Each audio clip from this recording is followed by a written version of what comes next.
নমস্কাৰ বন্ধু বান্ধৱীসকল, এই মুহূৰ্তত আহি পৰিছে এক বিগ ব্ৰেকিং নিউজ। শেখৰ জ্যোতি গোস্বামীক গ্ৰেপ্তাৰ কৰিছে CIDয়ে। ছিংগাপুৰত জুবিন গাৰ্গৰ লগত থকা শেখৰ জ্যোতি গোস্বামীয়ে CIDয়ে কৰিলে গ্ৰেপ্তাৰ। এই মুহূৰ্তত আহি পৰিছে এক বিগ ব্ৰেকিং নিউজ। ভিডিঅ'টো যিমান পাৰে শ্বেয়াৰ কৰক আৰু লাইক কৰক। CIDয়ে ইতিমধ্যে গ্ৰেপ্তাৰ কৰিছে শেখৰক। ছিংগাপুৰত জুবিন গাৰ্গৰ ঘটনাৰ সময়ত লগত আছিল শেখৰ জ্যোতি গোস্বামীয়ে। শেখৰে বাৰে বাৰে সলনি কৰিছে নিজৰ ভাষ্য। হাফ পেণ্ট গেঞ্জি পিন্ধি থকা অৱস্থাতে CIDয়ে কৰিছে শেখৰ গোস্বামীক গ্ৰেপ্তাৰ। জুবিন গাৰ্গৰ মৃত্যুৰ সন্দৰ্ভত বাৰে বাৰে সলনি কৰিছে শেখৰ জ্যোতি গোস্বামীয়ে নিজৰ ভাষ্য। সকলো তথ্য জানিও কোৱা নাছিল শেখৰ গোস্বামীয়ে।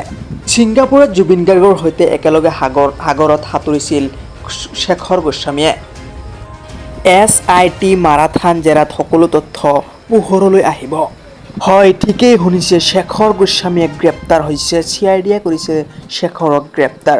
ভিডিঅ'টো যিমান পাৰে শ্বেয়াৰ কৰক, লাইক কৰক আৰু ফ'ল' কৰিবলৈ নাপাহৰিব।